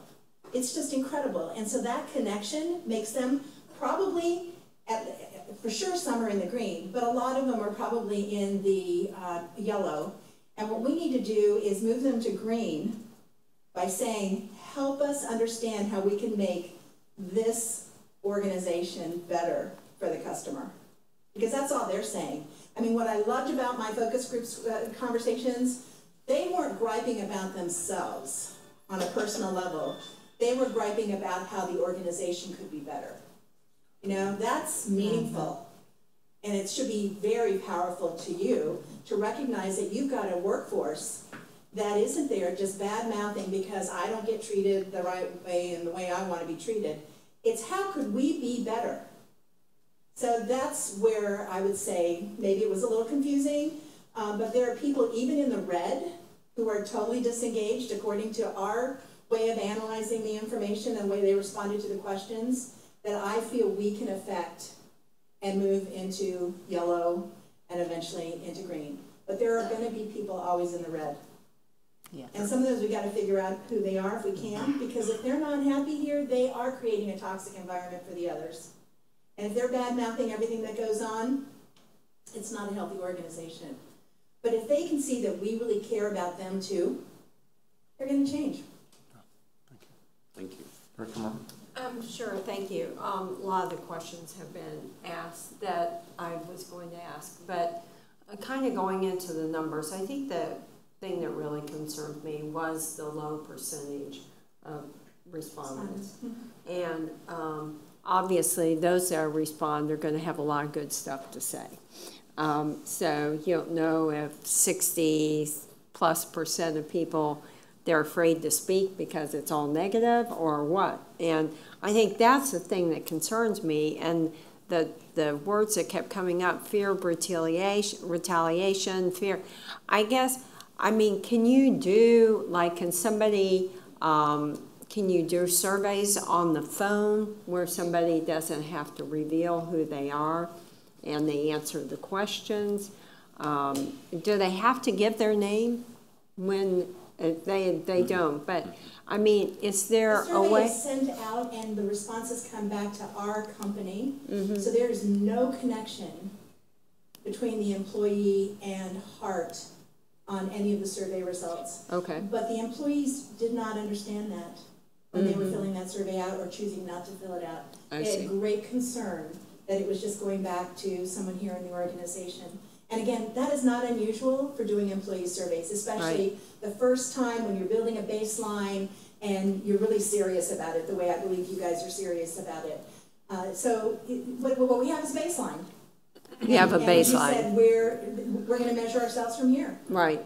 Exactly. And I guess it's just, we've got to get, either by using the phone or something. I think just coming out of this election season has taught me, you will get badgered to death till you vote. And maybe that's how we have to be on something as important as this is to HART, to build the structure the way they want, you know, that we kind of have to do a lot of repeated contacts. And if they just, if it's because of confidentiality, then we got to come up with a plan to address that. Well, it's confidentiality, it's are you going to do something with the results, because why waste my time? Well, so it's a combination of things, right? And I think that those are the things that we can build into the action planning strategies that you all are going to be, or the staff here at HART are going to be working on. And no kidding, if people hear what we're talking about at this level with these kinds of issues, and they understand the issues they've raised about retaliation, about punitive disciplinary action, the fact that we're not treated with respect, focus on the bus routes because nobody's really ridden on these things to know what it's like. If the employees know that this is what we're talking about, they're gonna believe that this is the right thing for them to participate in. And what percentage of the respondents were operators versus admin? I didn't bring that with me. I mean, I don't have my laptop. I could open it up and try to give it to you afterwards. Because that's probably two different worlds. Well, I mean, but we did break it down by different types. Okay, very good. You really did a great job. I mean, it was very thorough. I just will, the turnout, I think, was just not, I mean, it's not giving me a great level of comfort. Well, Especially, as Brooke said, it was 20-some% before. So yeah, really, I know, it's building, I know. 36% is not bad. Let me just say, it's not bad. It's not 10%, which I would be really, really concerned about. But it's 36%, so almost a 40% of the organization responded. So, you know, let's just keep working at it. Yeah, I think so. But the action plan is going to be critical, though. I think at the end of this, I would probably like to see, you know, we have to do 1, 2, 3, 4, 5, you know, and I know, Jeff, you're probably going to work on that. And can I ask when you get that done that you bring that back to the board so we can see it? Because I do think we can, I mean, we want to have a culture here that's really responsive and positive and, you know, productive more than anything. So, thank you. And last comment, Director Duncan. I just would imagine that the best way we can increase the number of people that respond in the future and how we move forward is how this board deals with it and how I know you said everybody's a leader, but about how the policy comes down and if people don't have any retaliation and if people aren't identified and if people trust what was done here, that's going to be the biggest, I think the biggest opening to the door to getting greater involvement, I would believe. Okay. Judy, thank you for a great presentation. We really appreciate it. Very informative. More than 12 minutes because that means you guys weren't engaged. Our percentage was high. We'll move on to the next presentation. Philip.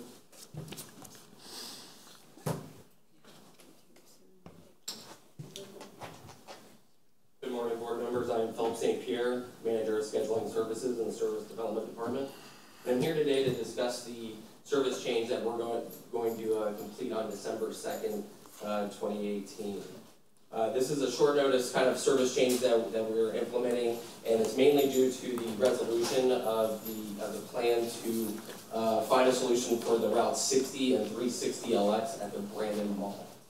So at the request from the Brandon Mall management, they would like us to remove the 60LX and 360LX off the property due to some parking concerns. Some folks have been using it as a park and ride. There were some notices that were put out we broadcast that it was not listed as a park and ride. So we worked on a plan to work on sending those routes to park and rides. So all remaining routes that currently serve the Brandon Mall will continue to serve the Brandon Mall. Those routes are the Route 8, the 31, the 37, the 46, the 75LX, and the Brandon Flex. So the plan is to extend both of these routes, and the 60LX will go out to the Culbreth Park and Ride in the Bloomingdale, Valrico area. The 360LX will utilize the J.C. Hanley Park and Ride, and both of these park and rides are currently utilized by our system with the 25LX. And J.C. Hanley also uses it with the Brandon Flex. Currently, our marketing department has developed a plan to include various outreach events along both of these routes, to include the Bloomingdale and the Brandon area, the Brandon Mall, the Air Force Base, the airport, and downtown. Operator training is also in progress. We are conducting quarterly safety training, and this is going to be part to make the operators aware of these upcoming service changes on December 2nd. For individuals trying to access the Brandon Mall that previously may have used these routes, the best transfer location will be along Providence Boulevard, where they can utilize the Route 8, the 31, or the Brandon Flex. So looking at these changes in more in detail, the Route 60LX currently operates between 6 a.m. and 10 p.m. between the Brandon Mall, downtown, and the Tampa International Airport, where also the 275LX goes as well. And the 275LX and the 60LX alternate to provide 30-minute connections from downtown. Those connections, that 30-minute alternation, will remain with the new schedule. This route operates 7 days a week. The only modification is on Sundays. It operates between downtown and the Tampa International Airport all day. It won't go all the way out to Brandon. So the population along this route is about 32,000, and the jobs around the current route is about 137,000. The fiscal year 18 ridership that just wrapped up was about 127,000. And specifically at the Brandon Mall stop, since this is where the major change is occurring, there's about 80 weekday boardings and about 95 weekday lightings at that stop. When we look at both of these routes combined, at the Brandon Mall stop, it's about 180 boardings and 180 lightings. So folks may have been using one or the other because it provided that 30-minute connection out to the Brandon area. So the proposed routing will operate between 6 a.m. and 10 p.m., except this route will now operate along Bloomingdale Avenue and go out to the Culbreth Park and Ride. It will still continue downtown, and then it will continue on to the Tampa International Airport. And that Sunday alteration modification of that route will continue to be the airport to downtown. With the new alignment of this route along the stops, it nearly doubles the population along the stops. There's a good population along Bloomingdale Avenue. And the jobs also increases slightly, about 20,000 jobs along that route near those bus stops. So looking into the 360, this route operates 6 a.m. to 10 p.m. Hourly between the Brandon Mall and downtown, except this route goes to MacDill Air Force Base. It operates 7 days a week, with the modification being on Sunday that it operates between downtown and the Air Force Base. The population is about 67,000, and the jobs are about 113,000. Now, the fiscal year 18 ridership, this route had more ridership than the 60LX at 185,000.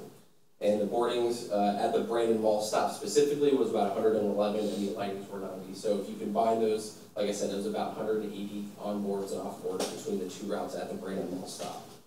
So the proposed, it will remain hourly between 6 to 10, except this route will go to J.C. Hanley Park and Ride, to downtown, to MacDill Air Force Base with that Sunday modification. Now the population does increase along the route to from 67,000 to roughly 95,000 along those stops, but the jobs does decrease a little bit, about 10,000 less jobs with the new routing, because it doesn't really go to where a lot of businesses are, such as the 60 travels along Bloomingdale, where it has a lot of employment opportunities. So looking at the details here for the park and rides, like I said, the J.C. Hanley Park and Ride is located in Brandon. The Culbreth Park and Ride is out in that Valrico, Bloomingdale area. So with with the modification of getting out of the Brandon Mall, there are going to be some adverse impacts as far as folks utilizing the local routes to the Brandon Mall to connect to those express routes, but it does allow us to get into the Brandon and Bloomingdale areas a little bit more and utilize those park and rides to their fullest extent. And okay. Any questions? Yes, ma'am. Director. Jeff wanted to go first. Oh, sure. Thanks. Real quick, I wanted to make it really clear to everyone that we forged what I consider a very good relationship with the Brandon Mall. They have come to us over the last couple of years with some concerns about our operations on their property. Particularly over the last 6 months, we've worked very closely with them on this being one issue. The other issue being the actual location of our local routes, which Philip went over with you. We have 1, 2, 3, 4, 5, 6 different routes that go through there. But we're working with them to ensure that any future changes to the mall footprint, they will take into consideration the fact that we do have service that goes to the mall. They have employees and customers that go to the mall. This is the first step in a cooperative agreement where they brought a concern to us numerous times. We work with them. It actually is an advantage to our patrons and to those communities that we're opening up additional ability for ridership. Secondly, it is a negotiation process. So as we start to look at where to locate our areas for our local routes on their property, they are going to work with us on finding a suitable location and helping with the infrastructure costs associated with that. So this is really the first step in that discussion with the Brandon Mall. I think we work very well together. We've heard their issues or concerns, and we've taken action on them. And again, this is going to help us expand to patrons that would normally not have access to these routes to begin with. So I think it's a win-win for us and the Brandon Mall and those communities. What about Brandon Regional Hospital? I mean, how will people get to the hospital? Currently the Brandon Flex utilizes the Brandon Hospital. Okay, so that is not going to change? No. Okay. I mean, I do like the fact that you're moving a little bit further south where there's a lot more density. I mean, huge density in the area. So I think that's good. And what about the disadvantage, the people disabled? Does that affect anything they do? These are express routes, so they don't. It won't have the 3/4 mile. Not affecting them. Okay, I just want to ask those questions to make sure. But I think this is a good change from what I can see for the area. Okay. Director White. Thank you. Jeff, I just want to ask that as your communication staff is responding to inquiries about this, that we just stress that this was driven by a private sector business on their private property, right, but that we're doing everything that we can to remedy any potential disruptions. Yes, sir. But in the long run, I think things are actually going to get better. It's going to make it better. And that concludes my brief presentation, unless there's any more questions. No. Thanks, Phil. Appreciate it. And we'll move right into reports. CEO. Thank you. I have a couple of items this morning. First and foremost, I have an obligation if I do an emergency procurement or a sole source of any nature to report to the board. Typically, I will do a memorandum to the chair and it will be included in your packet. However, this morning I wanted to provide it live and in person. Over the last couple of years, we have had an issue with a specific stop in the Temple Terrace area, and that happens to be at 56th and Fowler. Right now, the stop is a bench. Is that actually our bench, or is that? No, that's not. It's one of our rogue benches. We have a bench and a sign and a trash can, and it happens to be dead center in the middle of an entrance to a McDonald's and the exit to the McDonald's. So not only do we block, and have been blocking for some time, traffic going in and traffic coming out of that McDonald's, we are dropping patrons and those with ADA requirements onto grass and an unpaved area where they actually have to move to an unsidewalk area to the McDonald's parking lot. So Some time ago, I sat down with the city manager of Temple Terrace, some time ago, it was in January, and we talked about issues in Temple Terrace. This one popped up. The original plan was to wait for any work that the county was going to do in that corridor for stormwater or FDOT. And it just isn't going to happen for some time. And we can't wait. So I considered it after discussions, and it also came up at last month's city council meeting in Temple Terrace again. So I declared it a safety issue. We are dropping patrons off right there in the grass between those two areas.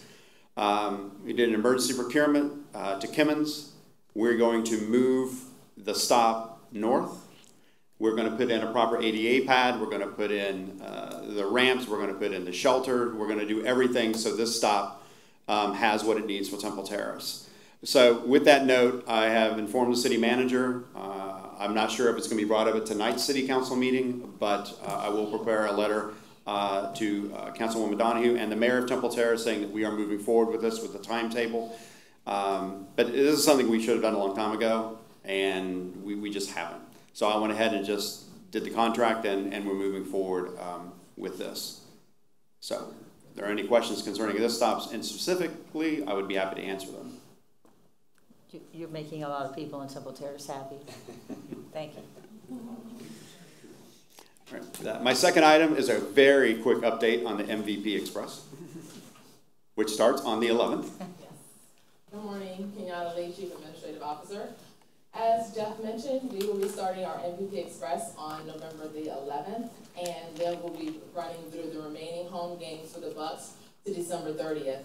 This will be a premium service that we're doing that will actually be a fare for passengers of $10, and that'll be a round-trip ticket.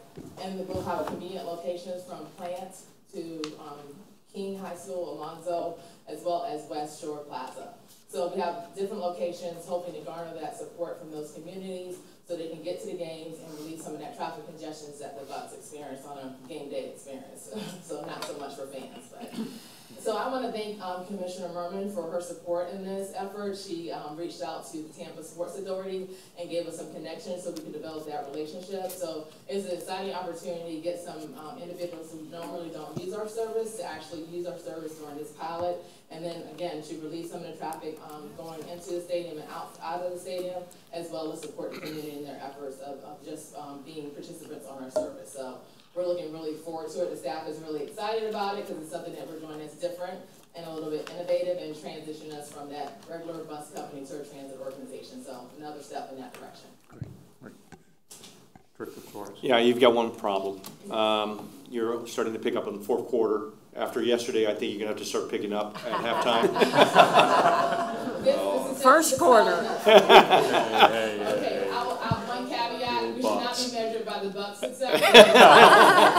So keep a reminder of it. But again, we've had some contact with the Rays that are interested in possibly doing this, and the Lightning as well. So again, don't focus us on the Bucks. Oh, believe me, no one wants to focus on the Bucks. But what I would.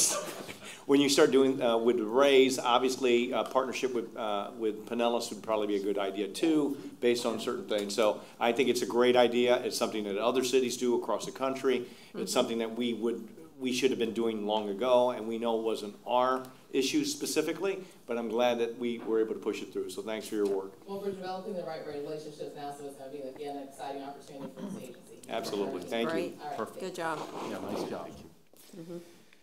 Next item, just as a note, tomorrow we are offering free rides to the polls with passengers that show their voter ID card or voter registration card. We've been doing this since, I believe, 2011, at least that we have stats from 2011. So again, we're offering that tomorrow. And then last but not least, a couple of board members have asked for a reminder on the recruiting process, which begins actually tomorrow. So just an update, we have the timeline. I believe many of you have already talked to Greg. From November 6th, which is tomorrow, from November 6th to January 6th, approximately 60 days, the recruitment will be open. On January 7th, the recruiter will present the 10 resumes to the ad hoc committee, which is scheduled immediately following the January board meeting. January 14th, the ad hoc committee will discuss the video interviews of 6 candidates of the 10 and narrows a list of the top 3. And then at our February 4th, 2019 board meeting, Final in-person interviews will be held here with the full board of directors. So I just wanted to remind everyone that the recruitment officially starts tomorrow, and we have the calendar right here if you have any questions about that. And with that, that concludes my report. We have one question. I have a question about tomorrow's bus fares and the voter, people getting free bus rides. So if you just get on the bus and show your voter registration during the hours of voting, yes, you have a free ride to wherever. Yes, ma'am. Okay, thanks. Perfect. Okay. General Counsel? Yeah, just wanted to give you a reminder, we are working on a Sunshine Act and Public Records presentation for you, but since tomorrow may lead to significant changes in our makeup, we thought it would be prudent to wait until that's over and whatever the additional actions are that the various elected bodies will take. So probably looking more like January, February. Okay. But we haven't forgotten. That's all. All right, thank you. Committee and status reports are in your binder, and we'll move right into public input. I believe my first individual is Mr. Loeb. Yes. And as a reminder, 3 minutes, please. Thank you. Good morning. My name is Charles Loeb. I live at 4912 East Linebaugh Avenue in Tampa. I did want to make some comments about the T-Bar board meeting. I made comments about inter-county transit issues. Now today I want to talk about intra-county transit issues. Of course, one thing obviously is the sales tax vote tomorrow, and of course obviously this is going to affect you thinking a lot about what your future is going to be. I personally voted against it. I am a very, very tough vote. But the thing is that I put the challenge to the leaders of the people who are organizing the community, saying to them, you know, are you going to go on the buses? That they should show leadership. The most important thing in the bottom line is for people, affluent people, to go on buses if they want to put hundreds of thousands of dollars into this initiative to do so, to actually show some interest in doing it. I'm glad this young lady was talking about maybe with the raise, and I know about the bucks, but I know about the raise and the lighting, and I hope that works out real well too. Also, there is a little weakness in the thing. It does not have to deal with the Howard Franklin Bridge in terms of the traffic issue, and does not have to do with the 100X. And tell you, for any of you who do not know this, the 100X over the summer was expanded over to downtown St. Petersburg from Gateway Mall. I also want to make a compliment about the, last year I made a suggestion about the Metro Rapid. I figured 15 minutes was enough to run in terms of frequency, and that you could save money in doing it. I'm glad you changed it. But I also noticed within that time period that you also changed and added 15-minute service. Some of the things that you could be doing if the sales tax is improved. I am a regular bus rider. I have my bus pass, never driven in my life. So I was thinking about like rush hour service. I was thinking about more weekend service. One thing you might even want to consider on the Metro Rapid, if the thing goes along, would be maybe even like in Miami having Metro Rapid run 20, had a few buses that have run 24 hours. But again, these are all things in conjecture that you all will be thinking about, in addition to additional routes you might be thinking about. And you might want to cut, maybe perhaps run the buses every 20 minutes instead of every 15 minutes, so you can make more frequent service on the weekends. These are all things within the strategy. That's why I came here to talk to you, so you all maybe think about what you all want to do. And anyway, that's it, and have a good day. Okay. Thank you. Thank you very much. Next up is Mr. Cloyd. Gary.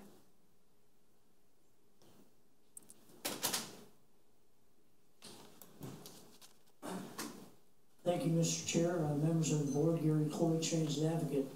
I must say, coming up here today and kind of reflecting on what the board has had to deal with the last 3 years, this HART MVP Express is what I would call a maximum exposure event.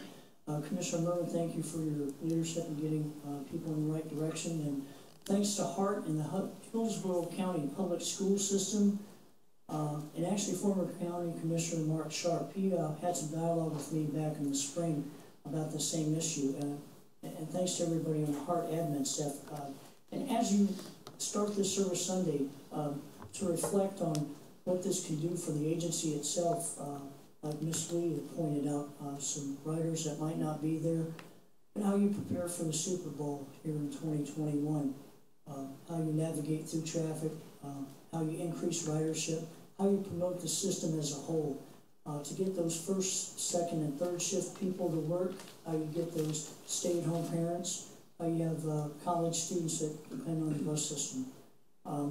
This is really more of a personal issue, knowing that other cities across the country have been doing this, but to reflect and give this the exposure that it deserves and show what the agency really is about.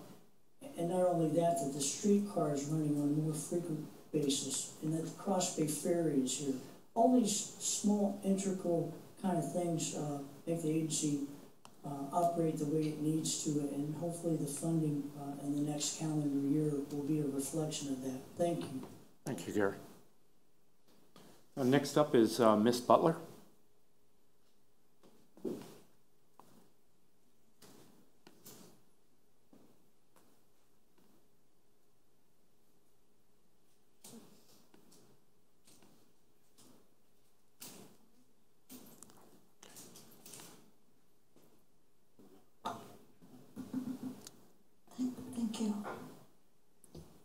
Thank you and good morning. My name is Janice, and I appreciate this opportunity to be able to speak. This morning's events were very informative and interesting. The first thing I'd like to say is I always like to say something positive before something negative. But the positive thing is I had about a 35-pound bag of dog food, so I haven't been calling Yellow Cab too often, but this day I decided to call them, and they came right away, within 10 minutes. Thumbs up. But the other thing I wanted to bring up is HART Plus, and I appreciate their picking us up and taking us places, but the one thing that has happened twice within the last 2 weeks is I've been supposed to have been picked off by a specific time. And Thursday it was 12 noon. Well, 11 o'clock came, they're not here at my house yet. I call, and finally she said, well, the driver's sitting here waiting for a bus because they don't have enough buses for the people. They just don't have enough buses.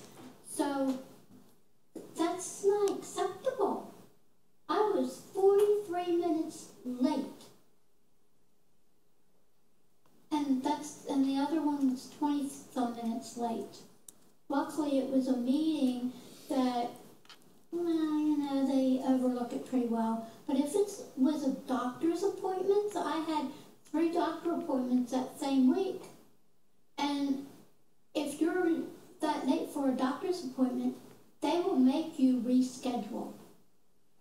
And that's just not acceptable. And then I was listening to one of the people on the bus driving the van, and the driver said that a lot of times he doesn't understand why they are hiring more drivers when they don't have enough buses for all these new drivers they're hiring. And I thought, that's a good question, and you might want to know about it. You might want to look into it. But that's all I have to say, and maybe you can find some suggestions or solutions. Thank you, and have a good day. Thank you. Thank you for the comments. Good, Jeff.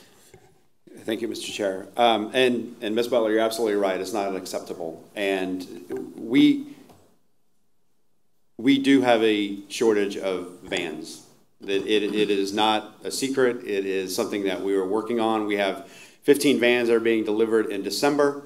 We are in the process of actually leasing vans off of a state contract because our demand for para has skyrocketed. Even with Yellow Cab helping us, we do come to a point during our scheduling during the week where we do not have enough vans to get on the street based on the increase in service. So again, not making excuses, it is unacceptable. We need to figure out ways to be able to manage it, but we do have a new vehicle, new vans coming.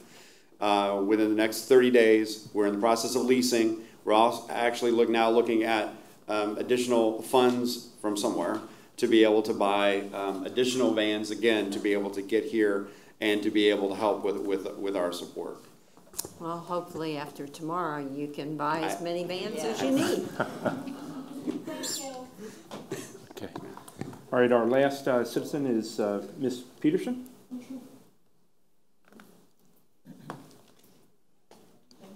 Hi, morning. Good morning. My name is Monique Peterson. I'm legally blind and I'm new to the Hillsborough County. I came from the Virgin Islands. And I'm a HART Plus client, and I have two concerns.